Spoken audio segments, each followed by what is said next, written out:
दोस्तों, stock market में एक पुरानी कहावत है, by the rumour cell the news. और आज ठीक ऐसा ही देखने को मिला जैन रिसोर्स रिसाइकलिंग के स्टॉक में। दोपहर के 2 बजे तक सब कुछ शांत था, शेयर स्टेबल था। लेकिन जैसे ही 2:15 पर कंपनी की बोर्ड मीटिंग खत्म हुई और Q4 के ऑडिटेड रिजल्ट सामने आए, स्टॉक सीधे 20% के लोअर सर्किट पर जाकर लॉक हो गया।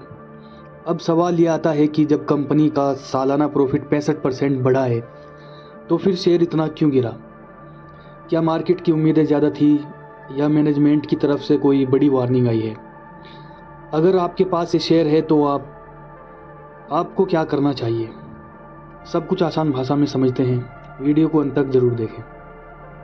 सबसे पहले नंबर देखते हैं।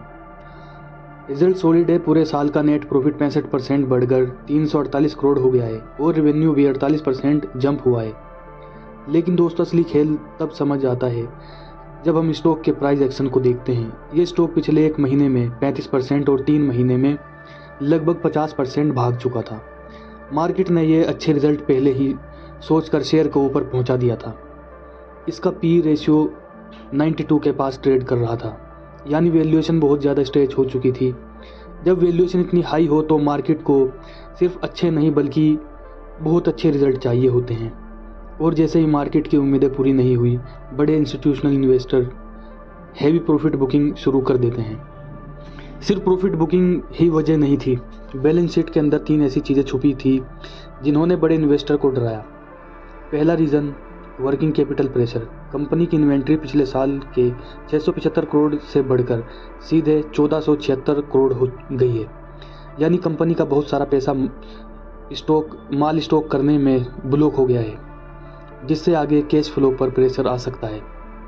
दूसरा reason, new plastic capex delayed. Management ने 15 करोड़ का नया प्लास्टिक रिसाइकलिंग प्लांट तो अनाउंस किया, पर साथ ही कहा कि ये Q3 FY27 यानी अगले साल के आखिर तक चलेगा। मार्केट को लगा शॉर्ट टर्म में यहाँ से कोई बड़ा रेवेन्यू नहीं आने वाला। तीसरा रीज़न, कॉरपोरेट ट्रांजिशन।